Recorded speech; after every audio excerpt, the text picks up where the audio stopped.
on you, come on. Okay, the chair will call the meeting of the Court Services Advisory Board into session. Notice that the meeting was properly posted on July 12th, 2021. First item is discussion of possible action regarding minutes of the May 13th meeting.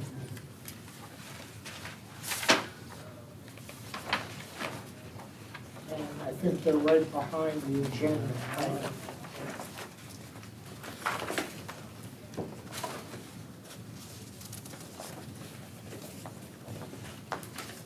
I move approval of the minutes. I'll second.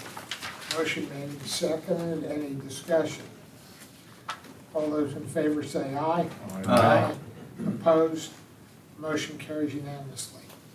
Next item is discussion and possible action regarding day reporting center at North Care status reports. You want us to go with North Care? You have the May report there. The numbers are still down.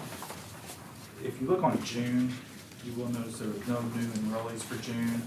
June is the month that our agency was hit with a ransomware attack, and we were basically unplugged for about 3 weeks.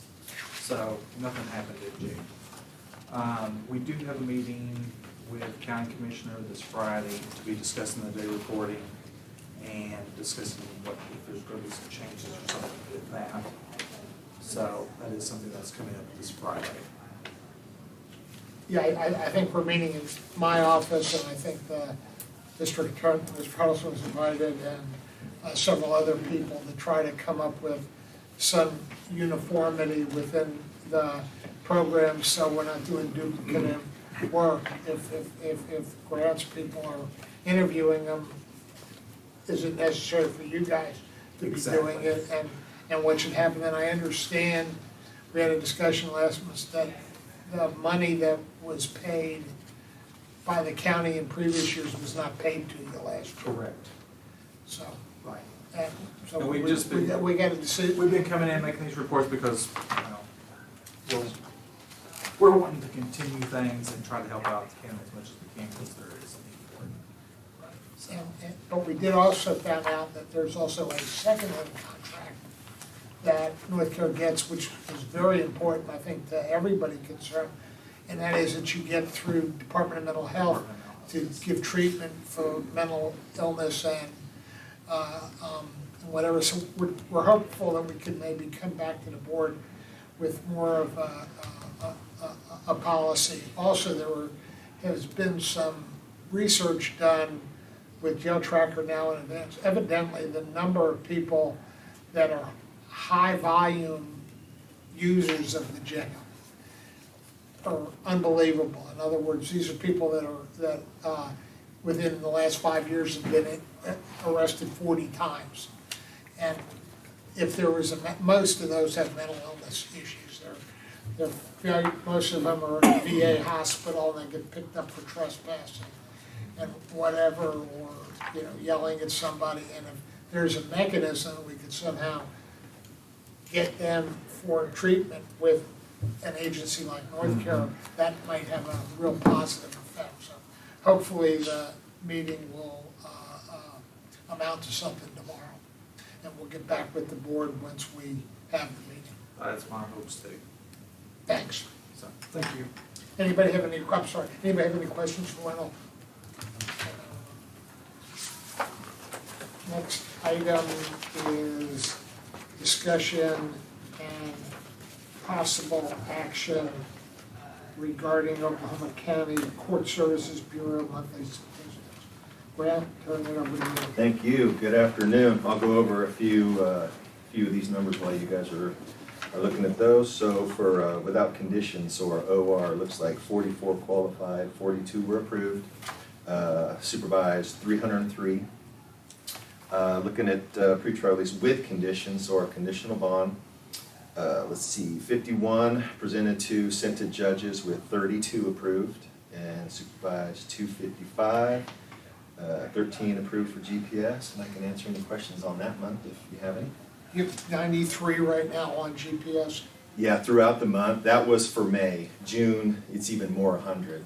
And even for that, the number of people being placed on GPS continues to increase by quite a bit. This July, what is it for July already? From July 1 to the 14th, we've already received 19. We're already at 19 for the month. In So, 14 days. so the GPS program continues to grow. Is that based on what the charges are that they're coming in, or why is that increasing? One, I think the judges are utilizing it more than they have in the past, Uh-huh. which is the main thing. And yeah, charges are typically the more serious charges that, opposed to, someone sitting in jail for an extended period of time, putting them on an ankle monitor and, get them out of jail, back to work or whatever. And VA occasionally also asks you for GPS. Sure. Additional conditions. Right. Sometimes actually it's because they may be assisting the DA also. Really? Yeah. But we don't separate the two for obvious reasons. And Grant, you can assure the board, since there's a big article on, in the news, not in Oklahoma today, but I think, I don't remember if it was Los Angeles or Chicago, I think it was Chicago, had like 80 people out on GPS who were charged with first-degree murder. We don't have anybody right now, do we? Or if we do, it was a judge who ordered you to do it, and the DA. Absolutely, yes. Okay. That you answered your own question right there. Yes, Okay. that's absolutely it. But under no circumstances would your people go and ask a judge to do it on your own? No, right, 'cause We don't screen them because they're specifically excluded. Right, that charge is an exclusionary charge, but at the same time, they can certainly send them to us if they want them out for supervision. We would do that. And then June, let's see, without conditions OR, 66 qualified with 60 approved, 327 supervised. With conditions, conditional bond, 75 sent to judges with 43 approved. So 259 supervised. And again, you saw the GPS numbers, which we just talked about. Anybody have any questions regarding Grant's report?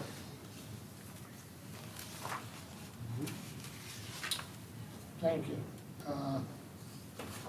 Then the next item is the judicial statistics, is that correct? Yep, so first one's gonna be May. This is just gonna be your conditional bond numbers that you saw on the previous page. So, again, total of 51, it just breaks it down, you can see on the left. So 51 total with 32 approved, and it shows how many denied for the month of May. And then June, the next page is essentially the same type of information with 32 denied for the month of June. Why is Trom the most popular judge on the list? It was, basically, she stepped up and agreed to To look at them? take the, right. Take the lead? There you go. Well, and on weekends also. And weekends too, yeah, she covers She does on weekends when we're weekends. working to see that paperwork as well. But she's been serving in this, been doing this quite some time. Absolutely, absolutely, several years. And Judge McCray no longer does that, basically, Right. occasionally they want. He doesn't? He got told not to. Oh, okay.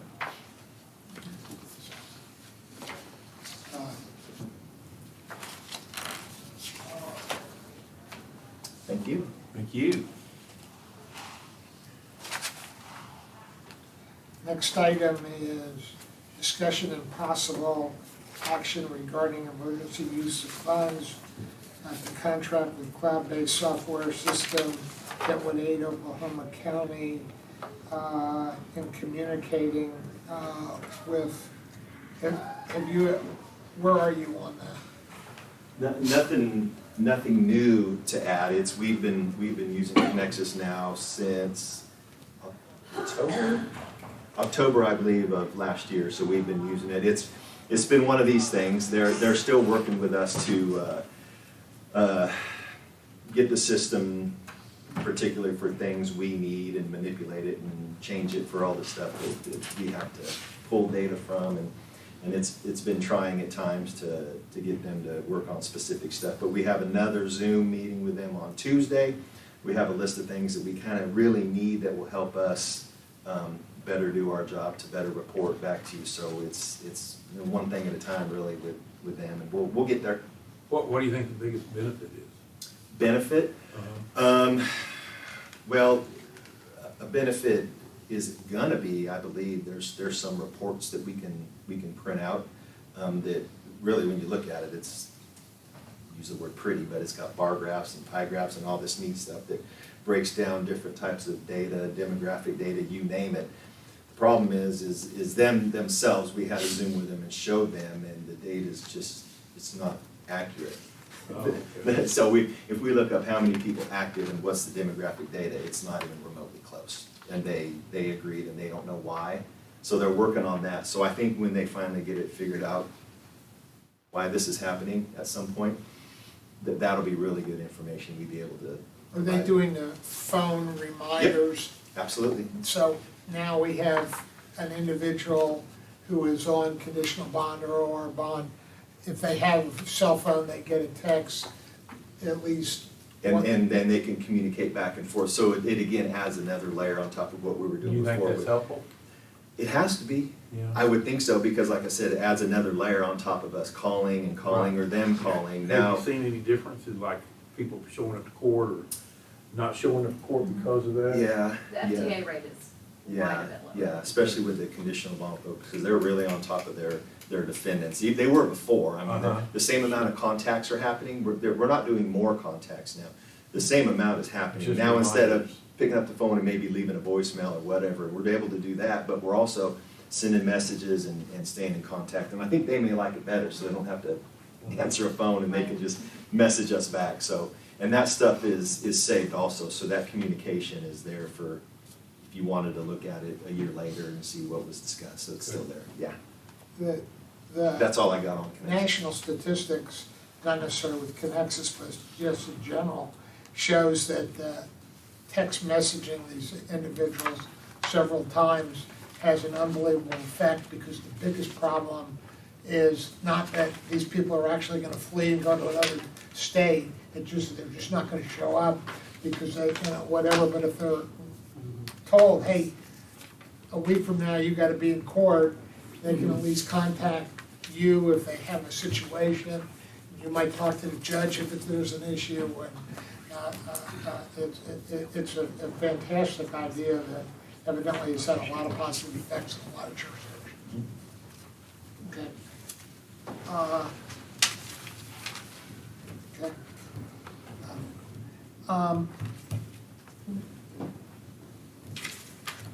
Number 6. Okay.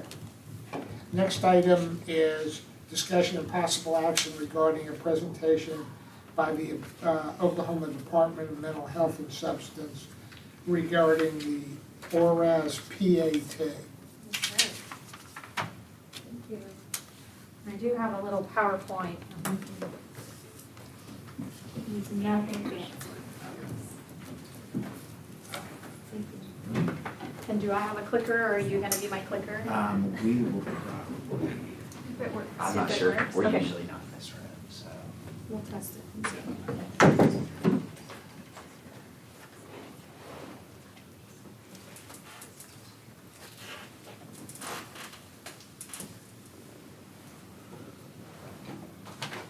If you'd introduce yourself, and I know that was requested by Grant, and you all made a request to him that you wanted to make this presentation, and if you'd introduce yourself, whatever, I appreciate it. Yes, sir. Deidre Hansbrough, I'm a program manager with the Department of Health, specifically in the Criminal Justice Division. I'm over all of our treatment contracts in the state of Oklahoma that involve the Criminal Justice Services Division.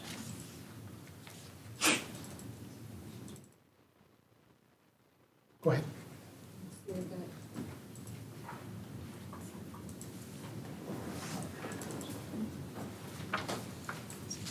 Yay! It worked. It works. Technology works. All right. Thank you very much. Yep. All right. So I know this has been a discussion in Oklahoma County for quite some time. Nisha Wilson, our director of our division, has had these discussions before with various groups in Oklahoma County. When Oklahoma County was looking at revamping the pretrial system, how that would look, what kind of assistance the department could give. So we come in a way of just saying, hey, here's some validated tools, or here's some other ways you could look at this when you're looking at pretrial release. So just a little bit of research. When we're looking at defendants and the risk level of defendants, low-risk defendants who are held in jail 2 to 3 days are 39% more likely to be rearrested than those who are released on the first day. Same patterns hold true for those medium-risk defendants when they're held even for short periods of time. Low-risk defendants who are held in jail throughout the pretrial period are also 27% more likely to recidivate within 12 months versus those low-risk defendants who are released pretrial. So we see just even pretrial release helps in recidivism rates, lowering recidivism rates, and we also need to think and keep in mind linking folks to services at the same time, not just release, but linking to services, and that's where the department comes in. A couple of other points. Low-risk defendants who are detained pretrial are 5 times more likely to get a jail sentence and 4 times more likely to get a prison sentence than the counterparts that are released pretrial. On our medium-risk defendants detained pretrial, they are 4 times more likely to get a jail sentence and 3 times more likely to get a prison sentence. And as you all were discussing, when we release, the vast majority of people that are released will come back. And it is those reminders and it is those things that help with that. So some of the things that brought the department into this discussion. When we're talking about the likelihood of returning to court, decrease those failure to appears, and the likelihood of reoffending on release. So we know if we release early on, and then we link to services, we reduce both of those. Release early on, send those reminders, engage, we decrease those FTAs. In doing that also, utilizing, and this is across the country, they found that utilizing a validated assessment tool provides a measurement or gauge of likelihood concerning a person's ability to be successful on pretrial release. And this is aggregate data, not individual. Yes, sir. Do you know when that last statement was? Because there have been a bunch of studies over the last 5 years that have criticized greatly and validated these screening tools as, one, not being validated, and secondly, actually having an impact racially on individuals. I mean, Colorado's did a national deal and have like 67 categories, Right. which is a lot different than the Ohio risk assessment, where you ask 6 questions and that's it. Right, so for some of those, when we talk about racial bias and things like that and looking at the interventions, so ORAS, which is what we use and what we use throughout the continuum, so from pretrial to prison reentry, the department uses the ORAS suite of tools. That was validated back in 2009, and that's an actuarial assessment with that aggregate data. So looking at large groups of folks, so same thing with like your vehicle insurance, large groups of folks, what's the predictive behavior of a 16-year-old male when we're driving down the road? So same kind of concept. So when we talk about racial bias and things like that, and some studies that have been done, those were pinpointed to one particular screening tool, one particular state, and one particular instance. So looking across the continuum, they address differently, but what we also know is no screening tool is a silver bullet, and it's not meant to be. So it's also interjecting it into a system that prior to introducing any kind of assessment tool was just using personal judgment on whether or not to release. So it's not your end all be all. Almost every state has an override system. Right. And didn't Ohio get rid of the Ohio risk assessment for pretrial, is no longer using it? No, so they did a survey back in 2020, and this was their Criminal Justice Commission that did a study in 2020. And of those 198 courts that they surveyed, 158 participated and 78% use a tool for pretrial. And that was in 2020. A tool or the Ohio risk assessment? They use the ORAS. 78% of those use the ORAS. Is there any in the other state of state that Ohio. uses it that you know of? They are statewide in the state of Texas. They are statewide, I want to say, do not quote me, I want to say in Pennsylvania. So there is a person that I'm in constant contact with at the University of Cincinnati, and they have statewide initiatives across the country for statewide implementation, and that's for the continuum and suite of tools from pretrial to reentry. So as I said, the validated tool never usurps a judge's pretrial decision. but it just provides the data to consider in the process. So when we look at that, and we look at those bias situations, when we're just using human judgment alone, that's what tends to trend toward bias. And sometimes when we feed in that extra information, that can lean us away just from personal or professional bias when we're also looking at other things. And then when we're looking at requirements, so as Grant stated, like conditional bonds, is making sure those requirements are tailored and specific to addressing and assisting the defendant based on their needs to be successful in that pretrial release. Of course, some conditions are going to be the same across the board, but other things, housing, employment, things like that, can be specific to that defendant. So the difference when we're looking at tools, third generation tools, the ORAS suite that we specifically speak of is a fourth generation tool. So not only does it give predictive of pretrial success, it can also link and say, if this person is to be successful and you also have these social supports, this is the likelihood of further success. So it adds in that other piece of looking at success when it's tailored toward specific supports.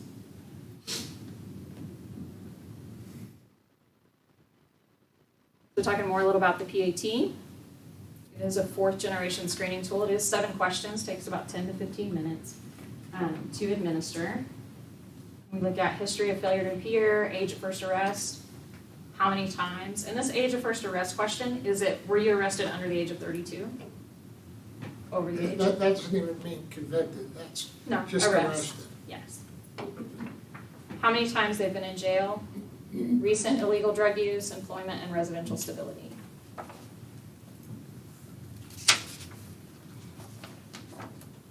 So when they were validated in 2009, looking at the specific items, they looked at over 100 items in regards to recidivism.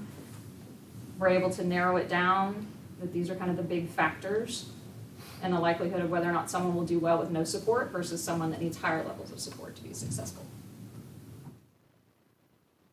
And like I said, our role is purely supportive, so we can provide training to the tool. And like I said, it's not a silver bullet just to use a tool. It's not a one and done. You put a tool in place and that's going to take care of everything. It needs to go into part of your system of what you're already doing.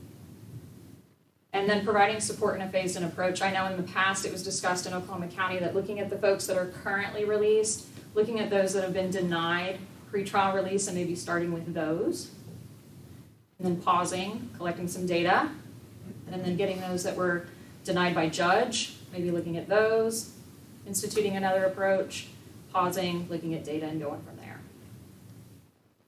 Also, we're available, we can provide a network of resources and providers in Oklahoma County, so when people are released, that we're making sure we're linking to those resources swiftly. That's the other thing. We can't release somebody today and then a month from now start services. They need that access swiftly. Any questions? Do you have any questions? Thank you. Thank I think you. we've had a request, so if you'd stick around, because we've had a request from Nicole McAvee, is that correct? And she'd like to speak on the Ohio risk assessments, I think. Is that correct?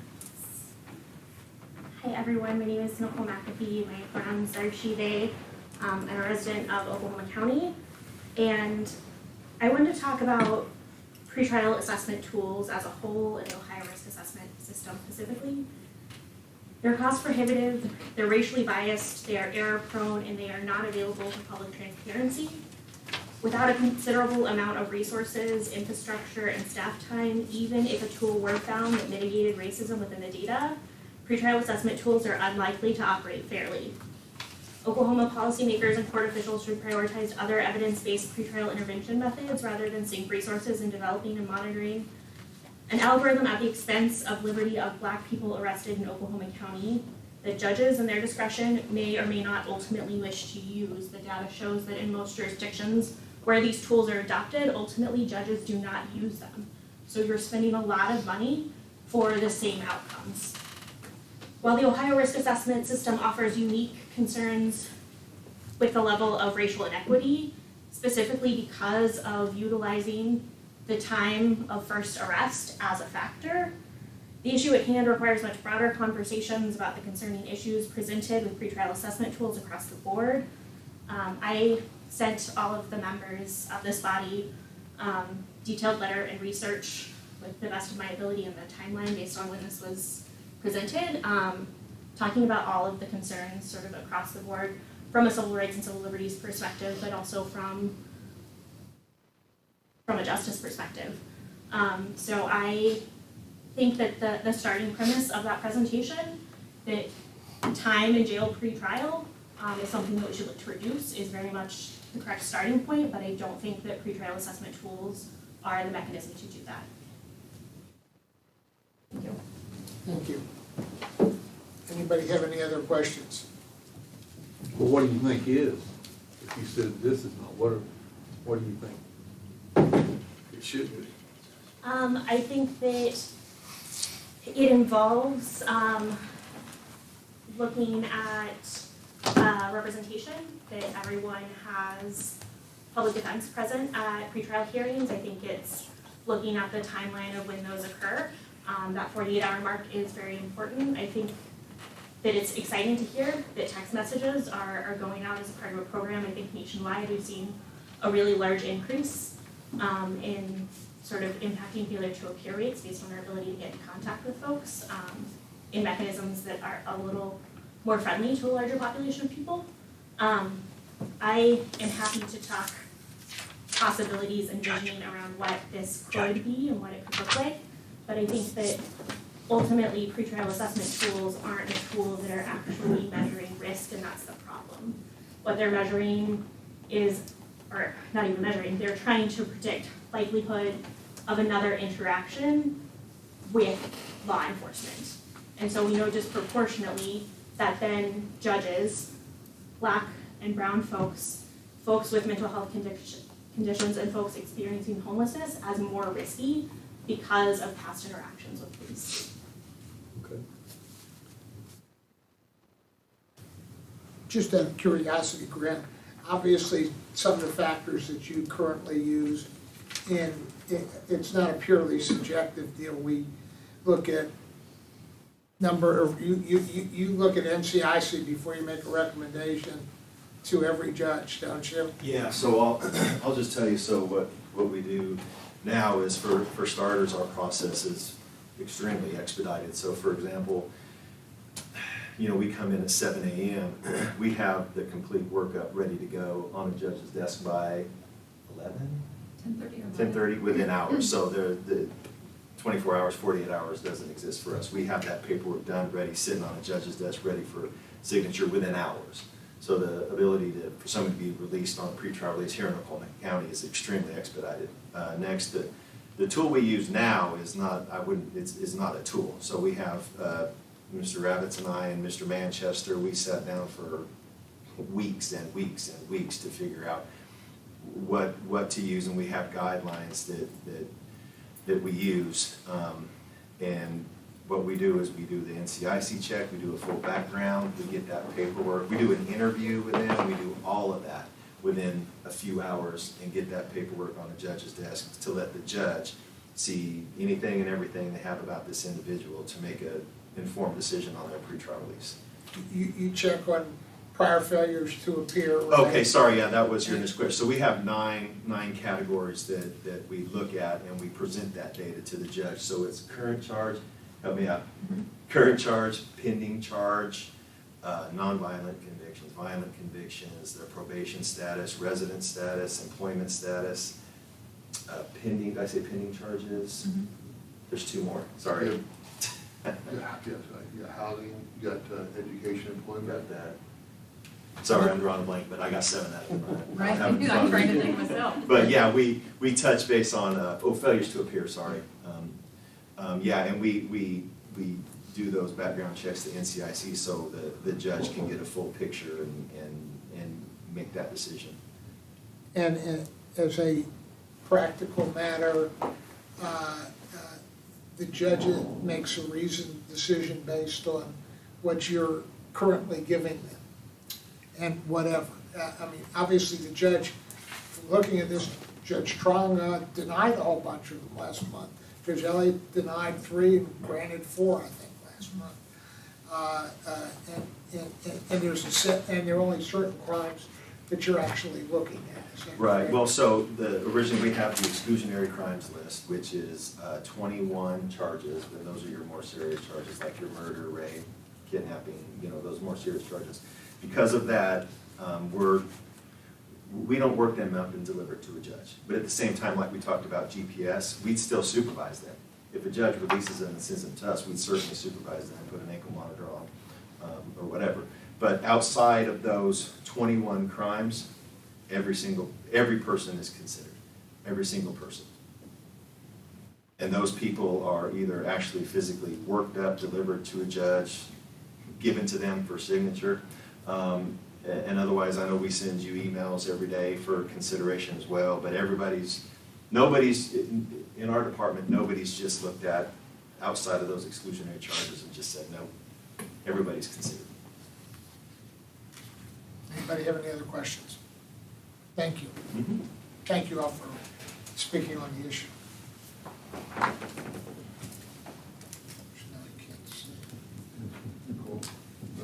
Well, we're almost done. You want to do a power play, Stoner, take over or not? I'll move that you continue. Second. Real quick, I'm sorry, I am gonna add, it just popped in my head, because we were talking about that and how expediting the process to get those folks out. And since, I counted it, since 2017, we've had over 7,000 people released on a pretrial release since 2017. So just considering the numbers, and the number that we supervise is pretty significant to the jail population. And so, I don't know if Steve or Judge Stoner is aware, at one time, you all sent them to the DA, and Mr. Prater and Mr. Rowland, I think, 5 or 6 years ago, said they trusted what you guys were doing, and it was unnecessary to send them to the DA. Right, that was one big thing that was happening, was everybody considered for a conditional bond went to the DA's office first, and then they would review their criminal history with their charges, and they had the ability to, another blank, object to the release or not. And then that was still worked up and delivered, but that weighed heavy on the judges, what the DA's office thought. And with your help, and we had several meetings, that they trusted what we do and how we operate. And there's no more, objections don't exist from the DA's office. Thanks, Grant. Any other questions? Citizen participation. Any citizen wishing to address the board may do so under citizen participation. Board comments. Butch. I have none. Oh, I did say I did read the 12-page that was put together by Nicole, so it was well documented. Jim? No comments. No, thank you. None. I just want to thank for the concern and the citizen input. That is, I think we're really aligned with a lot of the things that you want to accomplish, we want to accomplish, and we're constantly refining and putting fresh eyes on our processes to make sure we're doing that. I think there's still more work to be done, but thank you. I do want to follow up with you. I did have some questions about some of the things in the letter, but we can cover that outside of here. Okay, thank you. New business, is there any new business? Chair will entertain a motion to adjourn. So moved.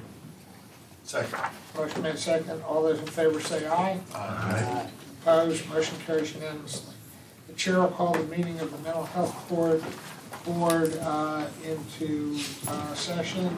Discussion and possible action to approve the minutes of the May 13th.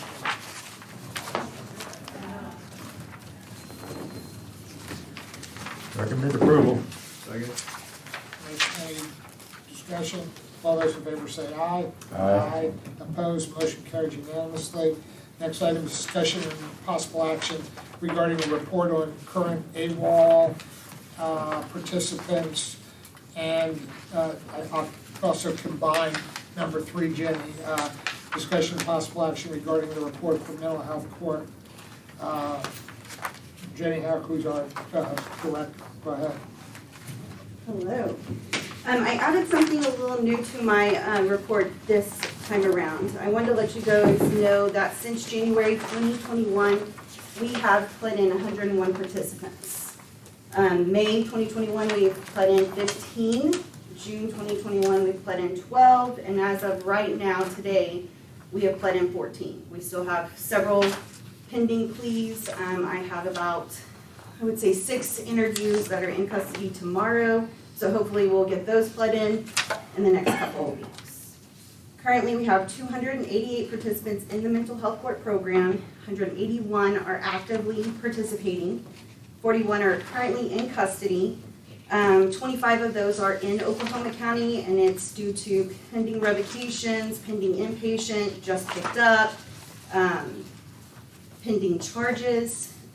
6 are in other counties or prison, and 10 are currently in the IRF 6 months DOC. We have currently 20 in inpatient treatment. We have 87 AWOL since the court program started. Any questions? What are we doing, and this shouldn't be coming from me, because I'm over these programs, but when I came to mental health court and saw the AWOL, what are we, on a day-to-day basis, what, other than saying we've got a warrant out there, are we doing anything proactive to get these people back into court? Well, treatment does reach out to them and tries to make contact with them, but we're working with mental health participants. Sure. Some of them do not have, right. Nature of the court. Yes, and some of them do not have working phones. And treatment has tried to work on that by getting them in the SNAP program where they can have a phone. I think North Care also provided some phones, but then you have them, they get lost, so they don't have access to the phones. Some of them are released and they might have a hold for another county. They're given I provide a paper the day they plead in of what the steps are, and I say as soon as you are released from that county, please make contact with my office. Some do that, some don't. Some are just wanted to get out of jail and. What percentage do you think have issues in other counties and don't show up? I would say it's less than 50%. Do we have a lot of offenders that do have issues in other counties? I mean, we do, yes, we do. That have pending cases or, they. Revocations Yes. or whatever. So we probably would have a lot better success rate if we somehow did something on the cases in the other counties. It's quite possible.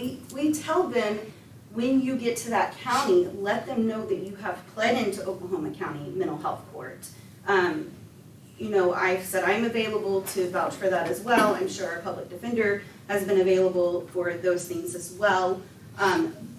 We try our best, but sometimes it doesn't work in our favor. Your statistics, Jenny, revealed, as you just mentioned, that 13 were just picked up. Okay, I understand what the words mean, but if you don't mind, without going into all the details, so what happens now on these 13? What's next? So when they are picked up and we are notified that they are in custody, they are brought over for arraignment, we try to have a release plan. We don't want to release them to the street with nothing. We reach out to that treatment provider meets with them and determines what their needs are and starts working on that. Then once they have, found that I'm lost in words, found that solution maybe, then we work on releasing them. But we also have to take in consideration that sober living costs money, and a lot of my participants don't have funding to pay for sober living, and so the other option might be the street, and shelters are too full, or they don't feel comfortable at shelters, or they know if they go to a shelter they're going to use. Treatment does have some funding to help with sober living, but they can't pay for every month for that participant. So when they're booked in and we know about it, we start the planning process to make sure they're not just sitting in there. And so ideally, the ones that are just picked up, Ideally, you'd like to get all of them, you'd like to get them into that 181 that's active in the program. That's what your end objective is. Yes. We would like for everyone to participate. Do the mental health organizations that you place the individual with, do they have probation officers? It's a bad word, but do they have case managers that are working with each individual? Yes, but what we're running into right now is the fact that we plead somebody in, and intake, they obviously have to show up for intake, then do a screening, and then they get to see a doctor, and that might be several weeks out. And so that's another reason why we have AWOLs, because Because they're they haven't elite. been put on medication. They need the medication right away, and they haven't, they can't see a doctor for several weeks because there was insufficient money in the system. Is that I'm not right? sure if it's funding or if it's people, like just not having the manpower. I will say that we have, when they're released, they are released with 2 weeks of meds. So they're not just cold turkey out the door, but 2 weeks might not last until they can get in and get everything done. Then they have the appointment, and then it's upon, if they show for the appointment, great. If they no show for it, then that pushes it back longer. So. The case manager doesn't go out and attempt to find them? Why?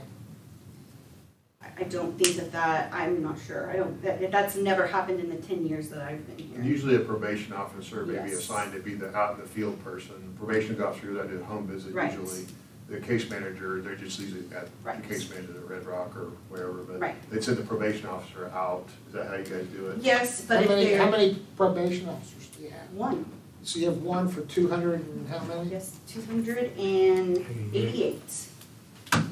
And our probation officer has requested for an additional officer, and he has been denied several times. You explain. Because the probation officer is an employee of the Department of Corrections, whereas and the Department of Mental Health and the Department of Corrections can't get together, and we'd rather send them to prison. I'm sorry, that was just. Well, I think our ratios Are you venting on the record? For Are a you high venting? need population like mental health participant, it should be around a 40-to-1 ratio. One probation officer can successfully supervise somewhere between 40 but no more than 60 individuals. And so if there's 200, they're way out of compliance with what a best practice would be. So we probably need somewhere between 4 to 5 probation officers to be effectively out there doing it. I don't know, DOC has plenty of money, I don't know why they're being so stingy with it. That was just, I've been having to It's a fight for a power, long time. they used to, didn't, It was just- at one time had two? Or maybe It was very short period, maybe a couple of months that we had two for mental health court. We have been fighting I've been here 10 years in November, and I believe we've been fighting since the day I came on board to get at least two. And it's just, we're not. We'd have heard drug court, I'd invite the director to come down, had him sit through a court session, had him watch, invite him to the veterans treatment court so he could see it again, and then from there, it started to be helpful, but we were at the time lobbying for the drug court side of it. We probably need to do some more lobbying for the mental health court side. 'Cause a good ratio would be 40-to-1, 50, maybe, even a 60-to-1 ratio. So I'd say a minimum of 2 more probation officers. And you mentioned just so that- we could even pretend like we're in compliance. You mentioned that the current probation officer had requested it, just at this point, just one more. One more. But it's been, who was that submitted to, and who was the one that I rejected it? believe it is submitted to his direct supervisor, obviously. Okay, chain I'm of sorry, command. I meant the agency, I don't mean the person. Is it DLC or? Yes, Department of Yes. Corrections, the Office of Probation and Parole is the office that oversees that, and the person that's in charge of that, it's like everything else, it seems like it changes about every 6 to 8 months, if someone's new in that position, so I don't know what it is currently, but,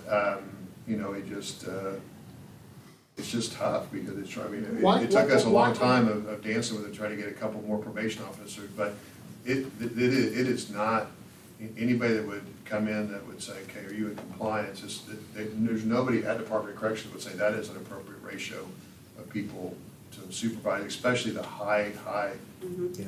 need population. What, and I guess that's two questions I have. One is, why aren't we using the diversion hub for a lot of these offenders? And probably the answer is because of mental health and diversion. We are using We are diversion using hub. it. Well, maybe we need to work with the diversion hub about coming up with a solution to assist in getting them back into court and whatever, you know, or maybe we need to, would there be a way, because you screen all these people, right? Yes, sir. Could you identify the 30 or 40 that you think are most needing of a case manager on almost a daily basis? If we could come up with sufficient funding to at least have one probation officer for those high risk of failure individuals? Sure. Or if we contracted with, I'll put together a package for the next board meeting to see if we can utilize some monies for that. I think that would be, even if we do it on, obviously it's difficult to hire a full-time employee, but we could contract with some entity to sit there and supply a case manager with some of the monies that we have, and possibly we could talk to the diversion hub about maybe identifying a individual person that could work with us. I mean, they could hire somebody who's trained to work with mentally ill people, and it would be a win-win for everybody. Or maybe that's what we do when we have the meeting tomorrow. We talk to North Care about is the $100,000 that the county is currently using or currently giving to North Care, or were until last year, and whatever DO, and I don't know how much the Department of Mental Health currently gives North Care, but maybe the best idea would be for them to work with those individual people. They need a high degree of handholding. Yes, Daily. absolutely. Any other questions? Thank you, Jeremy. But I got a question real quick. Did you guys get any, DMH had an allocation of some technology funds. Was there any allocation for that? Okay. Something I'm aware of. It came in with, there's a survey at one point we got for treatment court that says, you know, if The what would your pandemic technology would response. be? What's that? Was it the pandemic response? Yeah, pandemic response. It was offered to us, if we could identify technology needs, and we said, well, we had resources, how we spend them, and then we got less than we asked for, but we got a fair disbursement. I know Tammy, my counterpart, she's on that grant, and I think some of that was directed to. Yes, drug it courts. was. But not, no, of course. No. Because I asked about that when I heard about that, and it was for drug courts. Unfortunately, for us. Any other questions? Thank you. Next item. Budget stuff. Sorry. George.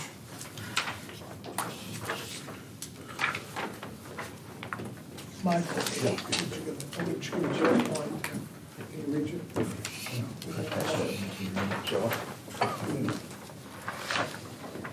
Okay, well, this has all of them. I don't know what order she did it in. Mental health report is,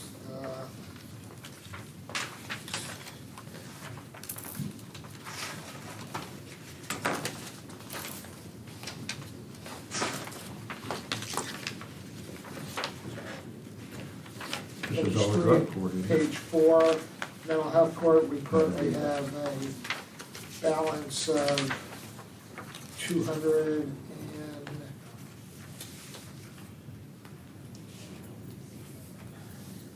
that's not right. She's showing we have, well, if we have that kind of money, we'll hire a couple people. There's no way we have $609,000 in that account. Oh, she's adding all the money we get from the Department of Mental Health for next year that hasn't been given to us for that. I didn't think that was, and I know, I think we could probably afford to hire somebody on a one-year basis to do supervision for us with those monies. we're okay on bus passes? Yes, sir, we are. I probably will do another order in December because it's half off then too. Okay, But we're over, we've got plenty. okay. We, just so everybody knows, bus deals do a half off for like 3 days in December every year. So we buy twice as much as we need for the full year. Instead of investing in pork bellies, we invest in bus passes. Good. Probably been the best investment we've had. Probably. Get 2 for 1, man. It's like Black Friday. Does anybody have any questions regarding the budget report? Chair will entertain a motion to accept it. So moved. Second. Any discussion? All those in favor say aye. Aye. Opposed, motion carries unanimously. Discussion of possible action regarding use of necessary office space for drug court and mental health. We're still, Brian was gonna check on possibilities of one. I know, but, I'll And check with him. I'll follow up with him. Okay. And whether we actually, and we'd have to discuss that, obviously, see where we're at. Also, so, well, I think this is legit within the office space. For some reason, the county sent me a bill wanting me to pay a rent for, which we haven't paid 20 years for the mental health court. If it helps you, any of the counties sent the county bills too. Okay, well, I threw it away and I told Keith Monroe I wasn't gonna pay it. You need to get to know the public defender really well. But I have no idea. And if possible, they may not, but, and then I think Brian signed one. They used to just bill me $1 a year, and I don't understand why I got one for like $12,000, you know? I mean, it was a big difference in $1 a year. And then evidently the drug court one, which Brian signed, the lease. But I guess they don't expect to get paid. I'm just letting you know, Mike. Okay. Before we move on that, Bob, on this right here, just for the purposes of the next meeting's agenda, just editing this to include drug court, mental health court, and veterans treatment court. So, because I know what we're looking at, when we have it, we become like that one place for all diversions are under one umbrella. So when we're looking for space, the idea I think was to have one place that someone's going to diversion, that's where they go to, and that would include drug court, mental health court, and veterans diversion court. Is that correct? Right, there's enough, there'd be perfect space, in my opinion, on the 3rd floor of the Investors Capitol building where half of my office is, or a third of my office is, when we move back to 6, but it's been a lot slower moving back to 6. And it'll probably be another 8 or 10 months. Kat and I looked at that before she left the DA's office, and she really liked it. Can we just move to put veterans court on there as well, just so Yes. that way we're all talking about the same thing? Yes. You want this item on the other agendas, or you Yes. want, okay. Yeah, so well, this item, when because it rolls over to the next agenda until we get it resolved, correct? And I'm just saying, I think it should say Yeah. drug court, mental health court, and now we've added a veterans treatment court, and so that should also be included on item number 5. Okay, so you're not wanting item number 5 on the other agendas? Well, Actually, I think you had it. I think it's already on the drug court agenda.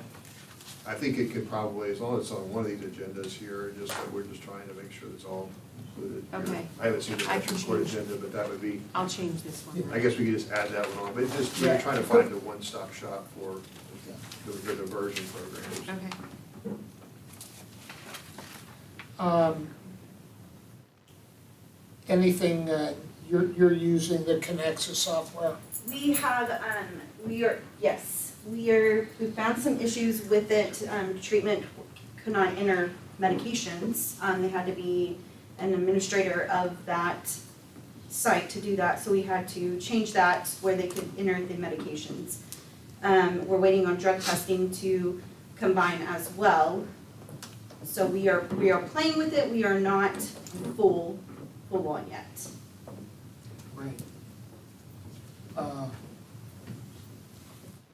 And discussion of possible action regarding a website and tracking system. Judge, did you hear anything on that? No, I haven't. You know, I think, Mr. Huddleston and Mr. Mon have been having conversations about helping the, I think I was hopeful that that is something the county had a willingness to do, had a willingness and had resources to do that. We were just kind of trying to remove some legal barriers as it relates to resources.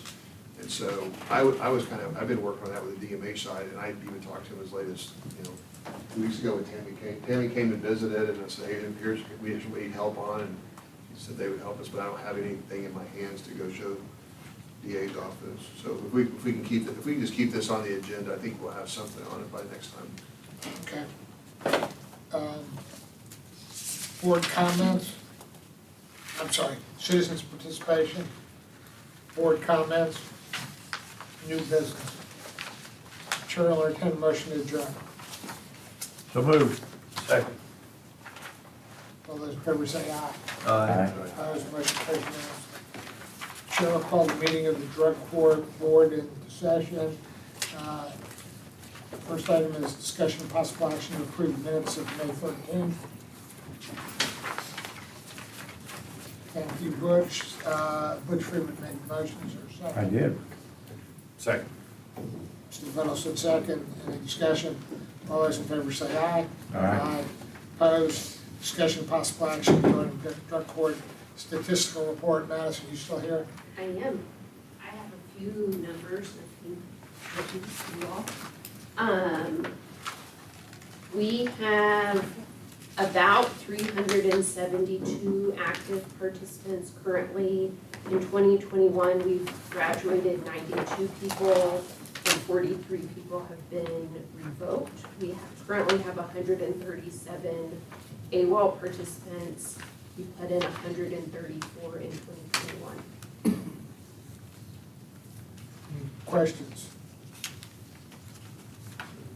I can add to that. I think we're above our funding tier right now, so we approved for funding for what, 340, 350? And so we're already well back above that, so we need to go back to DMH and say, hey, we've hit our target and we're above our target, so we need to readjust our funding. I know they look at that periodically. I don't know when that gets reviewed, but. They'll look at it in January. Next January? And they'll reimburse us for the back? No, I think they can. I'll ask. Where'd Keeper go? Well, they said they review it from time to time.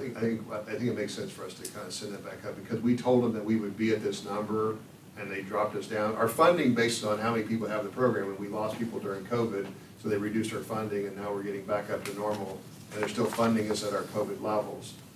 And so I can take some action and ask for a review and have increased our funding level back what it was that we told them that we would be, because we had all these backlogs to get in, and now we have it back up. So that's something we need to do. Yeah, that's interesting, because the way the contract reads, they can go back on us if they give us too much money.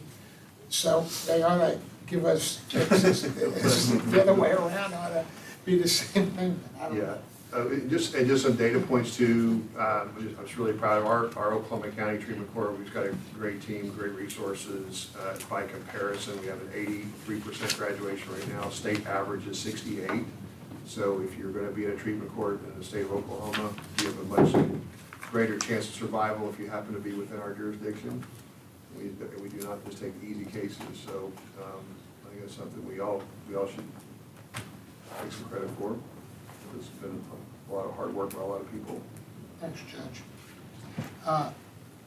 Okay, that's just statistical report. Discussion, possible action regarding necessary office space. That's already been discussed. I'm not going to discuss it here. Discussion and possible action regarding future disposition of closed drug court files. They're sitting in Rick Warren's office in a secure facility. Once we get a new coordinator who's trained, hopefully we'll be able to send that person over to possibly shred some cases. But we're required by statute to keep them for 10 years after they finished the program. So we ran out of space here, so they're all in Rick's office. But he assured me they're secured and nobody can get to them. Discussion and possible action regarding report on current AWOL participants. You know, We have 137. The number, as of today, the number really fluctuates. We've been having some brainstorming also with mental health court about trying to get some back and what to do with them if they were to just walk in the door. maybe we could do an amnesty, kind of like the city did with the court costs, that anybody who's in violation, who's been in violation, that will give you some type of community service and reinstate you into the program and see where we go. I mean, if you haven't committed any new crimes, we're probably not losing anything. Well, just as a policy, I think whenever I took over a couple of years ago, kind of the standard sanction for being AWOL was like 14 days in jail, and then we kind of lowered it, and then if you're self-surrender, we'll be lowered again, and now we've even negotiated, some, in many cases, someone's like, okay, well, we just have like a shine sanction, you'll come back in, there's some kind of a grace period. We can look at maybe having a directed push, just sort of like publicize, hey, this is what it is, come in, it's like the tax amnesty, come in and get back in. Bob, we've been just working on these all the COVID stuff, and it's taken all of our bandwidth just to keep our head up and keep fighting with the restrictions that we've had. But I think we're starting to look at fine tuning some of these other parts of it. I think an amnesty week would be a good thing. Great. Sounds good. I'm going to close the budget report. If anybody has any questions. And again, that puts the money, the way they do it, we anticipate how much money we're going to get for the whole year from the Department of Mental Health. And the way Munis, which is the county deal, works, it already deposits the money even though we haven't gotten it yet. Okay. So that's why it's showing Well, 300. we should hopefully, there was some allocation there for technology too, that was supposed to be in it, and so I don't know if we have a line item for that. So I'm not sure exactly how to read all that, but there's supposed to be a line item. We got like whatever the amount was they normally give us, and they gave us another $20,000, a part of a grant for the purchase of technology. Who gave it to us? Department of Mental Health. They It was haven't part of done their, it was part of that letter that we got last month that just said, here's what your award is for this year, and here is and also we have a pandemic response, it was an extra $20,000. We'd asked for 30, but it's basically to buy things like tablet computer, little small tablets so that we can, for people that you want to do Zoom meetings for, so they didn't have to come in responsibly. I know it's a little, one of those other side of COVID, numbers are starting to go back up. Can you get me a copy, because I never got anything from them, Okay. and the deposits go straight from the Department of Mental Health to Kelly, right? Then they go to you, right? Is that the way it works? I'm assuming so, yes. Okay. And so I don't, she didn't tell me it was a special $20,000 grant. It was broken out on that. This is, it said pandemic response, and I emailed, said that pandemic response, is this part of that technology that they said, and they said, yeah, that is. The pandemic response money was for technology, and so it is not, and it has to do with the grant, it has to be spent for technology, even though it says pandemic response. That's my understanding of it. But I'll dig that back out and send it to you. Yeah, if, I'll forward it to you. okay. Because I know I haven't seen anything. It's possible we have to bill them for it. Okay. That they're telling you it's available, and we just have to send them a bill, which we can do. Okay. What do you think? When we look at the year-to-date budget report, and I'm assuming this probably is through the end of the fiscal year, since we're into the new fiscal year, it shows as an example under M&O $305,000. So did we receive $305,000? Now, that includes the money we will get through the end of fiscal 20, One, no, 22. 22. In other words, but the way Munis does it, it puts it into the account. Because we give it, when we do the estimate of needs, we show how much money we expect to get next year. And then that's shot in there. All right, so this is actually a budget. It's Yes. not actual money. Right. Oh, it includes our actual money that we keep year to year, but yeah. The old one was a lot better. Yeah, it sure was. I mean, you could actually read the old one. I mean, we go down like 4 times a year to try to have her explain it to me, because I don't understand it. And I don't know if that included, I think, that probably included the amount David and I got at the end of the year, but I don't know. Well, that's what I'm trying to understand this better, where if you said this is what resources, that, what has come in, but we still have to pay, what do we have to pay for out of that? It's probably a conversation to have, probably best not here today, but that was probably one of my ambitions is the next several months to get more familiar with what resources. The problem is we have to do it this way because that's the way the county system does it. There are a Okay. lot easier ways to do budgeting than the way the county system does it, in my opinion. Okay.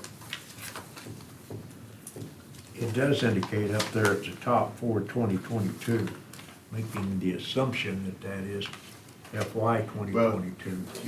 Here's a glimmer of hope. We are, and this is probably related to another business item on here, but just we are interviewing for a coordinator position, and the leading candidate that we have for the coordinator position has a degree in accounting and has been considered to maybe as one of her disciplines, and that's what we talked, if she ends up being the one we hire, that's part of what we're screening for, having a coordinator that has some acumen in this area that can help give us additional support, so that it's a better understanding of where all this is, exactly what we've got and what we can use. It does say it's a budget report, so. It's never gonna change.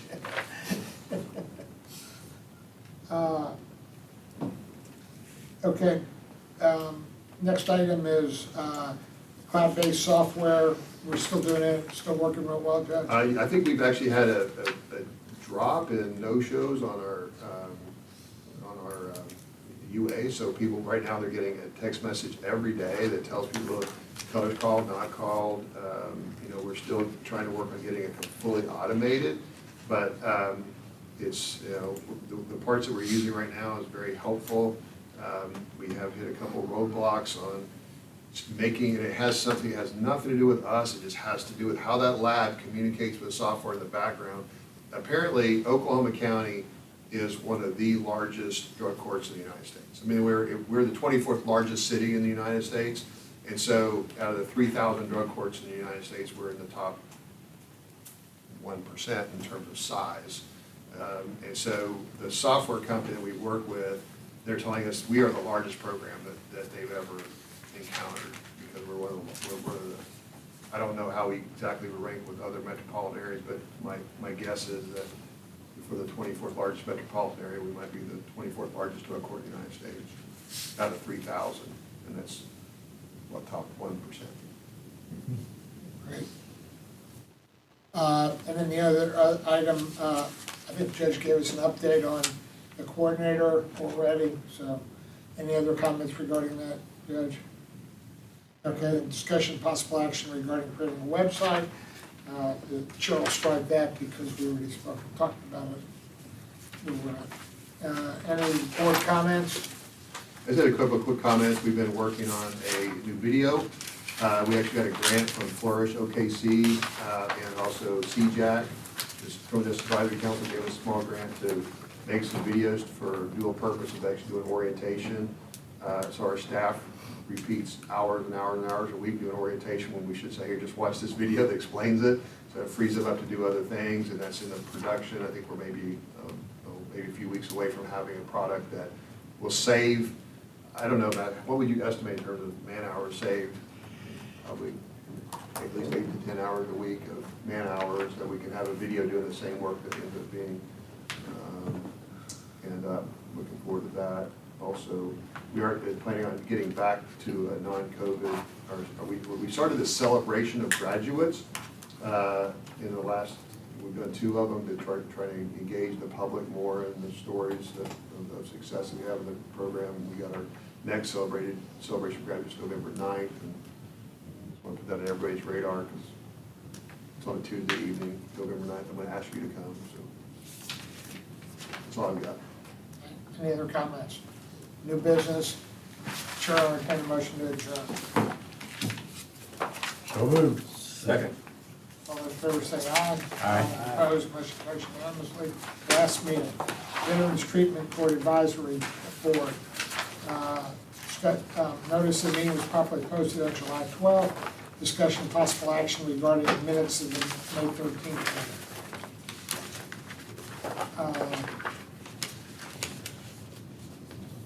Chair, I'll entertain a motion to approve them. So moved. Second. Any discussion? All those in favor say aye. Aye. Opposed, motion carries unanimously. Discussion of possible action regarding tax ID number. We need to strike that. We've never needed that for Veterans Court.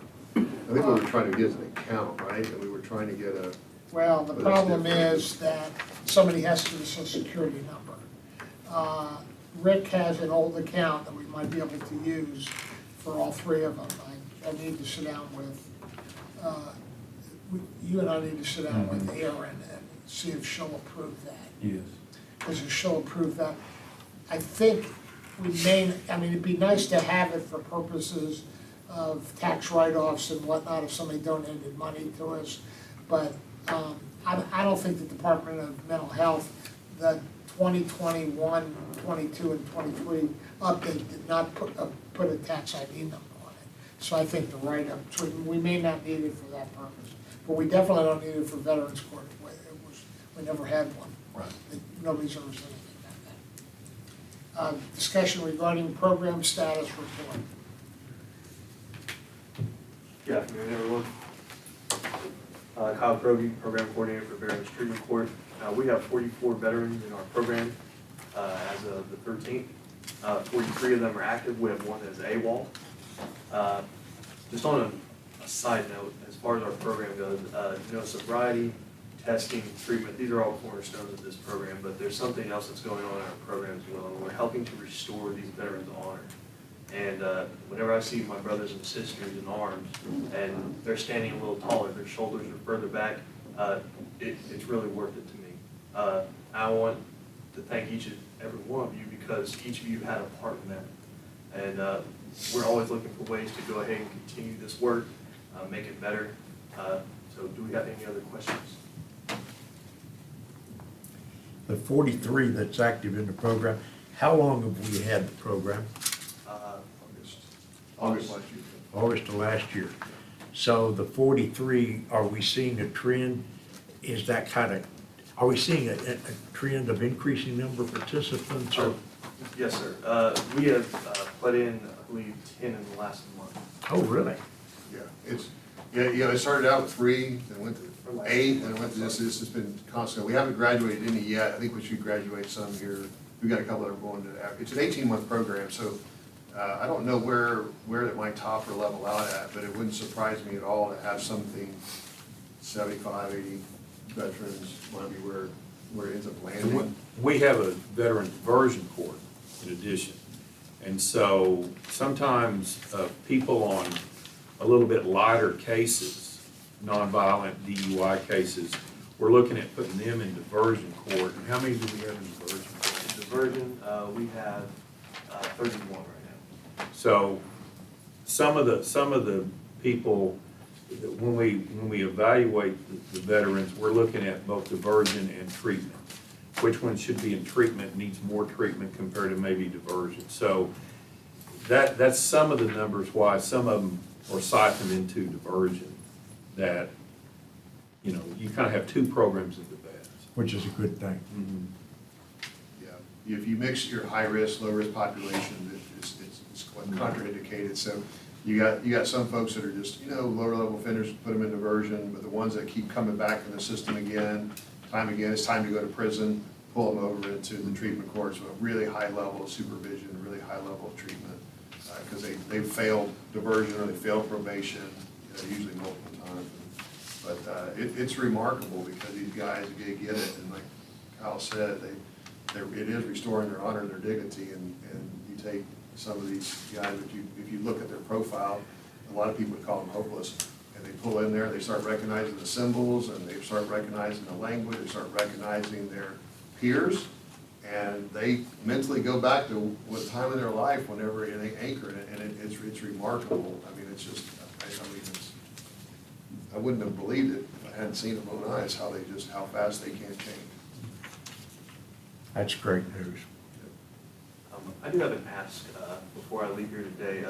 I had come down to your office and you had informed me that we have the account set up now. Yes. I'd like to leave here with some more concrete direction as to how we go ahead and get repayment of user fees and IOUs before I leave today, since we have all parties involved. What were you talking about? What payment? Well, so we collect, kind of like drug court, we have the veterans, it costs, so it's a $20 user fee a month. And then if we loan them money for IOUs, they have to pay that back. And so where does that money get deposited? We have veterans, they're here to pay their user fees, and they're here to repay their IOUs. And we need to have, just like someone in drug court or mental health court, when they go over to here, we gotta have an account that's We associated have a with diversion account. the diversion account. Now we need a VTC. We don't have a veterans treatment account, we have a diversion account already set up. And I think you had talked to Mr. Warren, and it needed approval from AOC. AOC would have to do a new computer deal. So now, So- Mr. Freeman has set up an account, but how do we make sure the payments, Yeah. where do the payments go, and how do we make sure they get into that account? Is That's the question. are those being taken to the court clerk for deposit with the court clerk? Yes. They are. That's where they should be. Right now, we Yeah. don't have any place to take them. Okay. And we're not taking them on our own, we don't want to handle any money.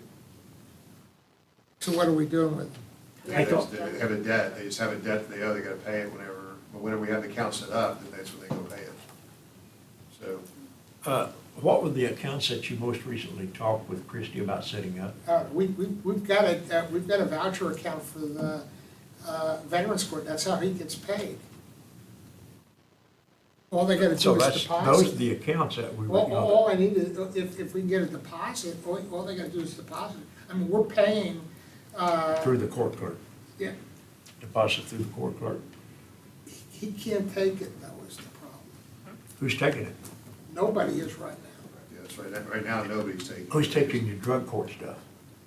The court clerk can take that. Why can't the court clerk take this? Because you can't separate drug court user fees from veterans court user fees. You don't want to spend the veterans court inside the veterans court. Usually what happens are these user fees, they come in, we end up using them for like indigent testing, but within that same program. And so we look at what we'd be collecting for veterans treatment court, that would go back into veterans treatment court, what we collect in drug court goes back into drug court.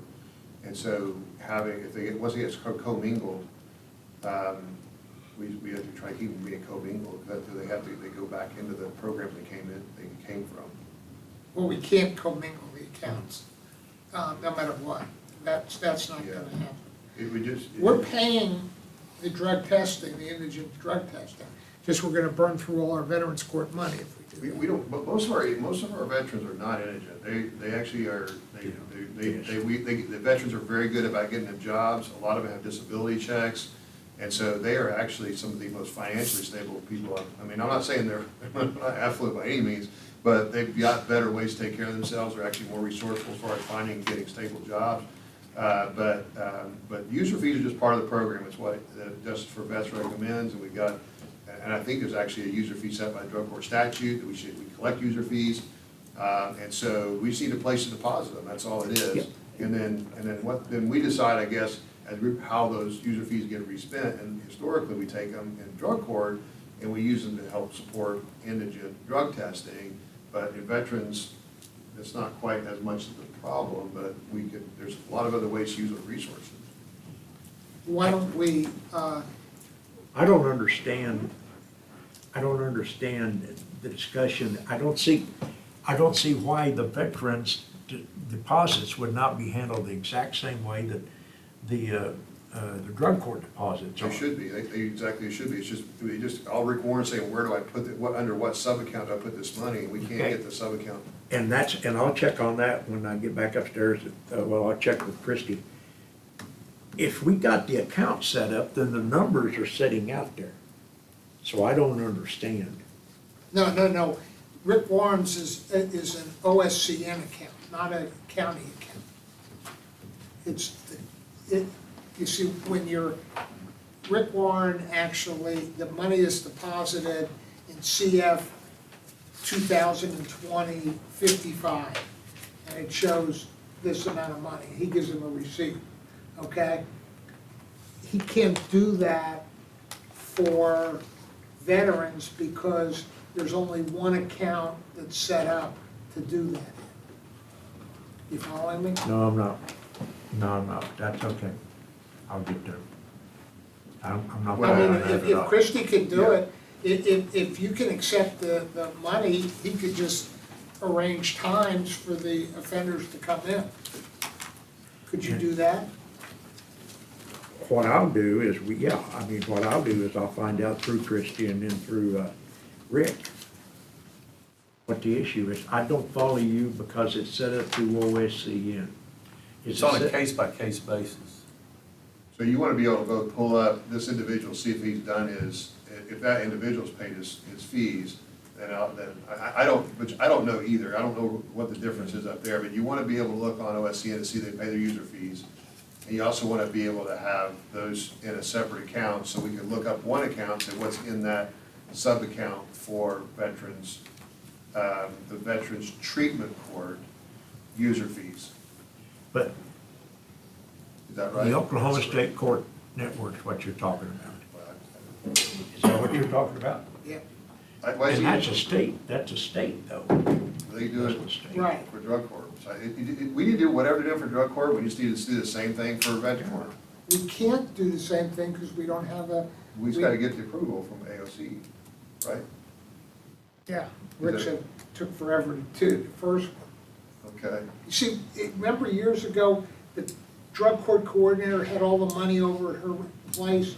You know, we had a mess, remember she would take it over, she was supposed to take it over to your place every day and deposit it, and she sat there and she had $5,000 or $10,000 sitting over there, and then she, then she had to walk outside when we closed the fourth floor, and we had to have deputies come and walk her down. It was, And you used to have scandals in other counties because drug court money disappeared, and so there's So some we actual just set new it up that legislation. way. There's new legislation this year's got passed regarding the fund, how drug court fees must be collected, and they just mentioned it at the state conference. I'll go see Jerry Askins tonight, and I'll say, because they're talking about how AOC is gonna have to be the oversight for drug court. They're anticipating legislation next year over how the AOC is gonna be responsible for overseeing the collection of drug court fees and drug court accounting. That's what Jerry Askins just talked about. So I don't know, we probably can't solve it now, and then we're all against the clock, but we do have to have something in the next week or two regarding where these veterans can put this money. Thank you. So we'll follow up. Let's just talk after we try to go with Mr. Warren, or we can Yeah, probably get it faster through AOC, I mean. Well, probably if we call Jerry, maybe she could put all he needs is a different code, and then we can pay it and then he deposits it with Butch once a month. That would be the simplest thing, because there is an account now for that, it's yeah. Okay, He better be depositing it with Butch more than once a month. what? He better be depositing it with Butch more than once a month. So what for the deposits? This is not budget, this is cash. Okay, let's see, program status report done, some accounts have been talked about, website tracking, you're using Connexus also? Yes, we're using Connexus. I just got done speaking with Shane this morning, and they've kind of worked out a couple of the bugs as far as the notifications going on and transitioning over to the teller system. So it looks like it's getting on track. We're certainly using the messaging capability of it. Great.